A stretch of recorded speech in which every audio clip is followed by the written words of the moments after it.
सुप्रभात। बाबा कहते हैं, मेरे प्यारे बच्चे, जो आज तुम्हारे पास है उसकी कीमत समझो, उसकी वक़्त समझो। जो तुम्हारे पास है, जो तुम्हारे पास है, शायद इन्हीं चीज़ों को लोग तरस रहे हैं और तुम उन चीज़ों को समझ नहीं पा रहे हो। इसीलिए पहले जो मिला है और जैसा भी मिला है उसमें खुश रहने की कोशिश करो।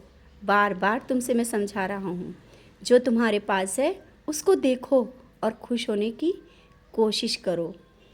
और हाँ, किसी को देखकर ज़्यादा पाने की चाह तुम्हें नीचा भी गिरा सकती है। भले ही आज ये बात तुम्हें समझ में नहीं आए और अच्छी भी ना लगे, लेकिन तुम्हें समझना होगा।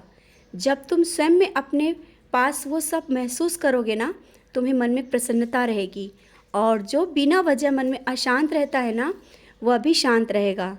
क्यों पड़ रहे हो बिना वजह के झगड़ों में, बिना वजह की बातों में? जहाँ पर थोड़ी सी बात को लेकर बहस हो, चुप होकर वहाँ से हट जाया करो। इन झगड़ों से दूर रहो, बेवजह की बातों से दूर रहो। जब मैं किसी चीज़ से दूर कर रहा होता हूँ, तुम बार बार उन जगह जाते हो और तुम्हें समझना चाहिए कि ये मेरी मर्ज़ी है कि तुम वो कार्य ना करो। और हाँ, जिस कार्य को लेकर तुम बहुत परेशान हो और मुझसे कहने पर भी नहीं हो रहा है, तो ये समझना अभी समय नहीं है, क्योंकि मैं तुम्हें वो सब दूंगा, लेकिन सही समय आने पर। ऐसा नहीं कि मैं तुम्हारी सुनता नहीं।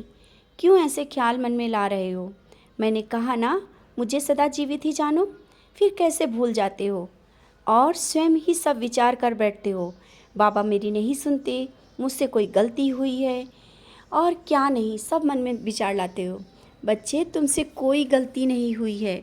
अपने मन में इन बातों को जो रखे हो ना, निकाल दो कि तुमसे कोई गलती हुई है या मैं तुम्हारी नहीं सुन रहा। मैं तुमसे नाराज़ भी नहीं हूँ। मैं तुमसे नाराज़ कभी हो ही नहीं सकता।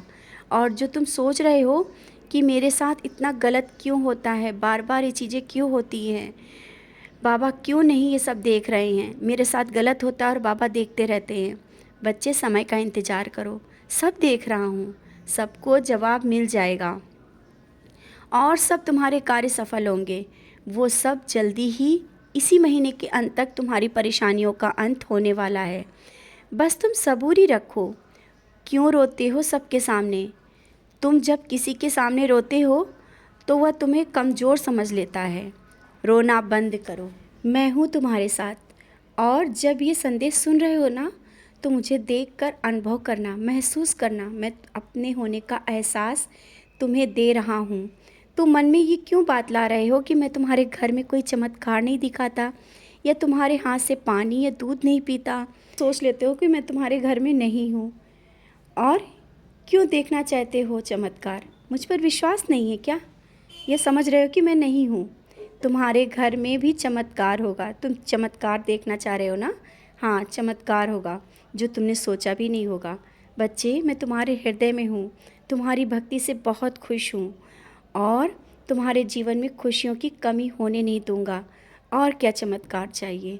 और जो चमत्कार देखना चाहते हो वो भी होगा, जल्दी ही होगा।